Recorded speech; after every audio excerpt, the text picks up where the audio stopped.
Hello students, कल हमने chapter number 2 micro organisms friend and foe में what are micro organism, classification of micro organisms, क्या थी उसकी classification, bacteria, fungi, protozoa, algae and virus. हमने ये भी पढ़ा था where do organisms micro organisms live, micro organisms कहाँ रहते हैं, इनका क्या क्या यूज़ है। फ्रेंडली माइक्रो ऑर्गेनिजम्स के बारे में पढ़ा था। आज हम पढ़ेंगे इसके commercial use of micro organisms. Micro organisms are used for the large scale production of alcohol, wine, acetic acid and vinegar. Vinegar जानते हो ना, सिरका। Yeast is used commercially production of alcohol and wine. Yeast का इस्तेमाल wine बनाने में, alcohol बनाने में किया जाता है। East grown on the natural sugar present in grain like barley, wheat, rice and crushed fruit juices। इनको इनके अंदर फर्मेंटेशन करते हैं और जिससे शुगर कन्वर्ट हो जाती है अल्कोहल में। तो अब आते हैं हम फर्मेंटेशन के ऊपर। The process of conversion of sugar into alcohol is known as fermentation. Fermentation क्या है? लुई पॉस्चर ने 1857 के अंदर फर्मेंटेशन को इजाद किया था, उसका आविष्कार किया था। The process of conversion of sugar into alcohol, यानी शुगर को अल्कोहल में कन्वर्ट करने के प्रोसेस को फर्मेंटेशन कहते हैं। Medicinal use of micro organisms क्या है? आपको मालूम है, कभी आप जब बीमार पड़ जाते हैं तो डॉक्टर के पास जाते हैं, वो आपको कैप्सूल देता है, इंजेक्शन देता है, such as penicillium. The source of medicine is microorganism. These medicines kill or stop the growth of disease-causing microorganisms. Such medicines are called antibiotics. Antibiotics होती क्या हैं? वो मेडिसिन जो माइक्रो ऑर्गेनिज्म से तैयार होती हैं और उन्हीं की ग्रोथ को ख़त्म करती हैं, उनकी ग्रोथ को डिक्रीज करती हैं। They are called antibiotics. आजकल प्रचलन में बहुत सारी एंटीबायोटिक्स है, कुछ पॉपुलर नेम है स्ट्रेप्टोमाइसिन, टेरामाइसिन, एंथ्रोमाइसिन, erythromycin. Some of the commonly known antibiotics which are made from the fungi and bacteria. कुछ इसमें से एंटीबायोटिक ऐसी हैं जो फंगी और बैक्टीरिया से बनती हैं। The antibiotics are manufactured by growth of specific micro organism are use to cure the variety of disease.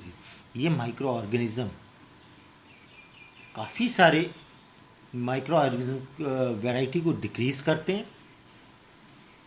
और इन फंगी और बैक्टीरिया से आजकल एंटीबायोटिक्स बनती हैं। Antibiotics are mixed with feed of life stocks and poultry to check microbial infection in animal. इनका इस्तेमाल poultry houses में भी, पोल्ट्री फॉर्म में भी किया जाता है, प्लांट्स के लिए भी यूज़ किया जाता है। हमारा नेक्स्ट टॉपिक है वैक्सीन। वैक्सीन आपने सुनी होगी, आजकल कोरोना की वैक्सीन पे काम चल रहा है, लेकिन अभी तक आई नहीं है, अभी तक उसका ट्रायल नहीं हो पाया है। When disease causing micro enters our body, the body produces antibodies to fight the invader. यानी एंटीबॉडीज होती क्या हैं? जो डिजीज कैरिंग माइक्रोब्स हैं, जब हमारे बॉडी के अंदर एंटर हो जाते हैं, द बॉडी प्रोड्यूस, तो हमारे शरीर के अंदर ही उनसे लड़ने के लिए इन्वेंटर तैयार होते हैं, दैट इज कॉल्ड एंटीबॉडीज। अब several disease including cholera, tuberculosis, small pox, hepatitis can be prevented by vaccination. काफ़ी सारी बीमारियां आपको मालूम है, बचपन के अंदर आपको इंजेक्शंस लगते थे, वैक्सीन, पोलियो की ड्रॉप होती थी, तो cholera, tuberculosis, small pox, hepatitis, इन सब की वैक्सीनेशन है और वो आपको बचपन में लगाई।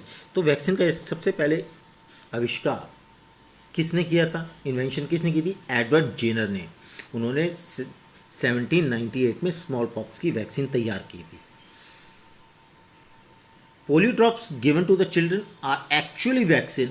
ए world wide campaign against the small pox has finally led to its eradication from most part of the world. These days vaccination are made on large scale from microorganisms to protect humans and other animals from several disease. आज बहुत सारी vaccines market में है जिससे हम animals को और humans को बचाते हैंगे, जिसमें एक पॉपुलर नेम आप जानते हो पल्स पोलियो अभियान और आपका चला था 2 बूंद जिंदगी के लिए। ये पोलियो की ड्रॉप्स है, दैट इज ए वैक्सीनेशन। अब बैक्टीरिया का यूज़ और इसके अलावा कहाँ होता है? Increasing the soil fertility. आपने लास्ट चैप्टर में पढ़ा था नाइट्रोजन फिक्सेशन के बारे में।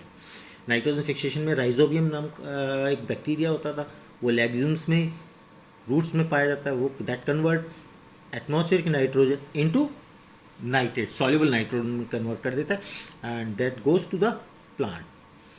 सम bacteria just like blue green algae able to fix nitrogen from atmosphere to enrich the soil nitrogen to increase the fertility. These microbes are commonly called biological nitrogen fixer.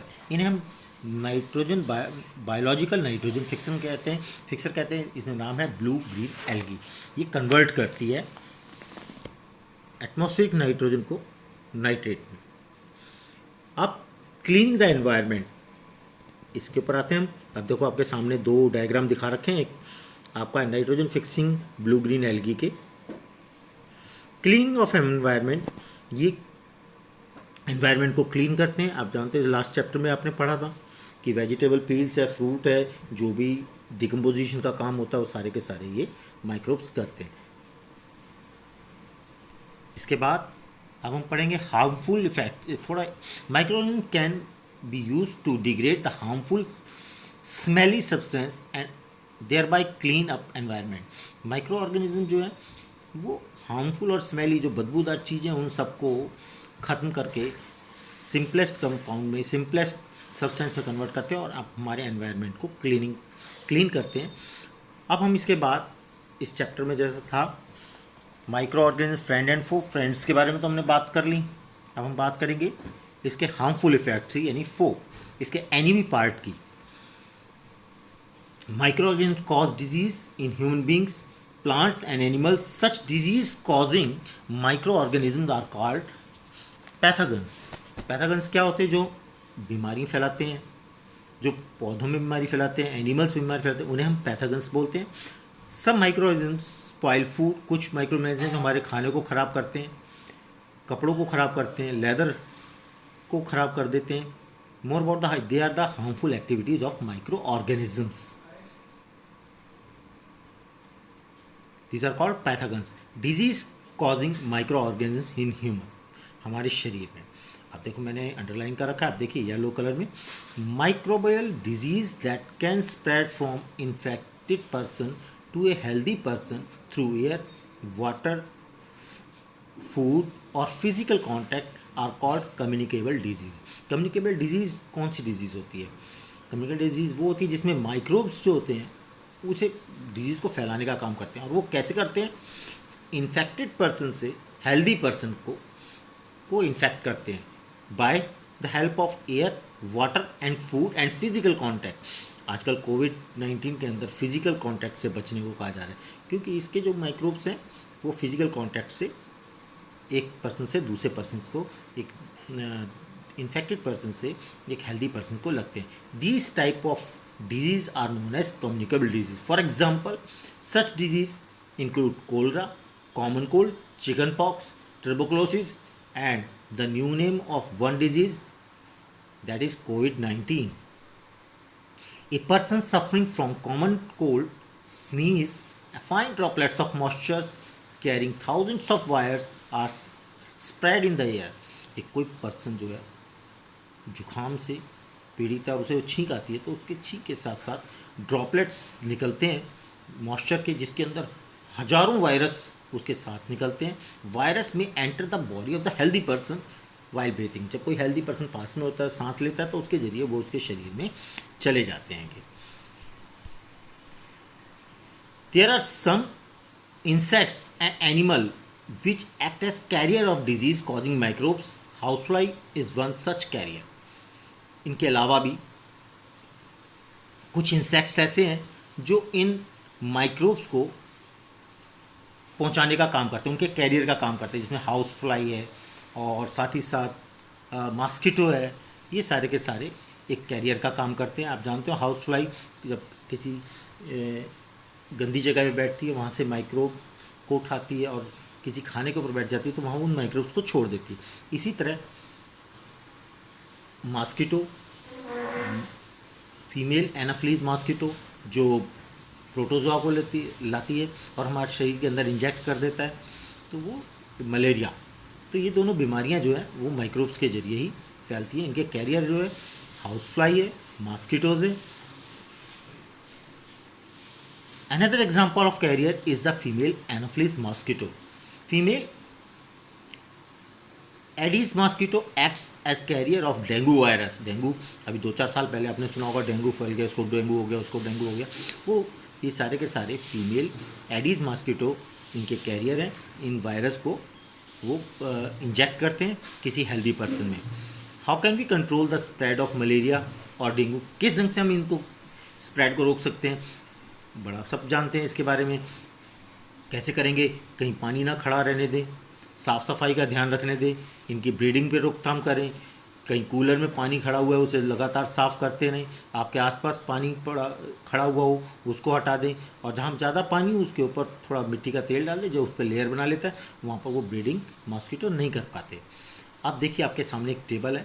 इस table के अंदर कुछ table देखिए, कुछ common human disease के बारे में बता रखा है, उनके कॉज माइक्रो ऑर्गेनिज्म के बारे में बताएं, जैसे tuberculosis, measles, chicken pox, polio. ये ह्यूमन डिजीज़ हैं। और ट्यूबरकुलोसिस किससे होती है? बैक्टीरिया से। ऐसे मीजल्स वायरस से, चिकन पॉक्स वायरस से, पोलियो वायरस से। अब इनका मोड ऑफ ट्रांसमिशन क्या है? ट्यूबरकुलोसिस का एयर है, मीजल्स का भी एयर है, चिकन पॉक्स एयर और कॉन्टैक्ट से फैलता है, पोलियो एयर और वाटर से। अब प्रिवेंटिव मेजर इसके क्या लेने पड़ते हैं? पेशेंट को कंप्लीट आइसोलेशन में अलग करके रखते हैं, जैसे कोरोना में रखते हैं। Keep the person belonging of the patient away from those of the others. उन्हें सबसे दूर करा जाता है। Vaccination to be given to the suitable age, और सही एज के हिसाब से उन्हें वैक्सीनेशन यानी कि उन्हें दवाई दी जाती है, उन्हें इंजेक्शन किया जाए, वैक्सीन किया है, वैक्सीनेशन करते हैं, वैक्सीन दी जाती है। अब 2 बीमारियाँ और बता रहा हूँ आपको, कोलरा एंड टाइफाइड। ये दोनों की दोनों बैक्टीरिया से फैलती हैं, और इनके मोड ऑफ ट्रांसपोर्ट क्या है? Water and food. कोलरा के लिए, टाइफाइड गंदे पानी से होता है, वाटर है इसका। इसके अंदर क्या प्रिवेंटिव मेजर्स लेने होते हैं? मेंटेन पर्सनल हाइजीन, साफ सफाई का ध्यान रखें, good sanitation habit, consume properly cooked food, सही ढंग से पका हुआ खाना खाएं, उबला हुआ पानी गर्म करके ठंडा करके लें, और साथ साथ वैक्सीनेशन करें। ऐसी एक बीमारी है हेपेटाइटिस बी, ये वायरस से फैलती है। इसका मोड ऑफ ट्रांसमिशन है वाटर, और ये किस ढंग से इसका प्रिवेंट क्या है? बॉटल ड्रिंकिंग वाटर पीना चाहिए और वैक्सीनेशन कराना चाहिए। ऐसे ही एक है मलेरिया, इसका किसके द्वारा फैलता है? प्रोटोजोआ से। मोड ऑफ ट्रांसमिशन इसका मॉस्किटो है।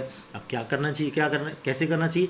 मॉस्किटो नेट का यूज़ करो, मॉस्किटो रिपेलेंट लगाओ, ऑल आउट वगैरह, और स्प्रे करो अपने आसपास में जहाँ पानी खड़ा हुआ हो, जहाँ पर ये इनकी ब्रीडिंग रोकी जा सके मॉस्किटोज़ की। Allow water to collect in the surrounding, अपनी जहाँ पर भी पानी है उन्हें खड़ा मत होने दो। तो इसके मेथड्स हैं। डिजीज़ कॉजिंग माइक्रो ऑर्गेनिज्म इन एनिमल्स। अब एनिमल्स में भी बहुत सारी बीमारी फैलाते हैं। Several microorganisms not only cause disease, harmful plants, but also in another animal. For example, anthrax is a dangerous human and cattle disease. Anthrax एक बहुत ही खतरनाक बीमारी है जो मनुष्यों में और हमारे जानवरों में हो जाती है। Caused by the bacterium, जो एक बैक्टीरियम के द्वारा होती है। Foot and mouth disease, cattle are used by a virus. एक फुट एंड माउथ डिजीज़ है जो कि वायरस के द्वारा ही होती है।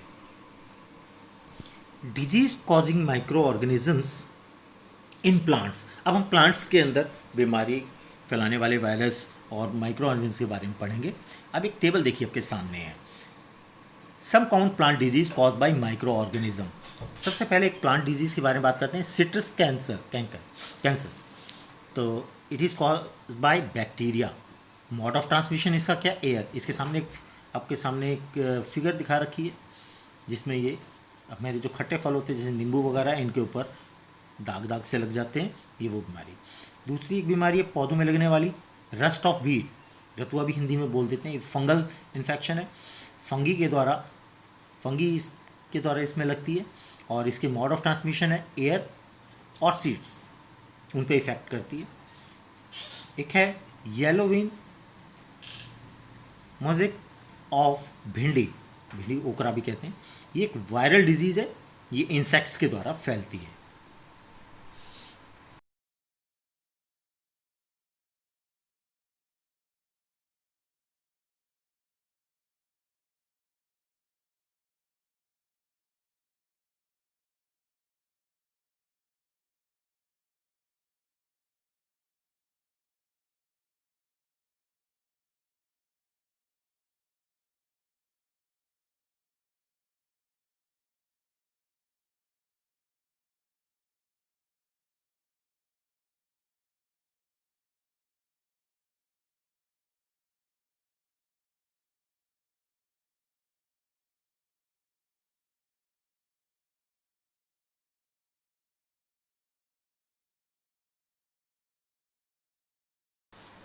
अब इस चैप्टर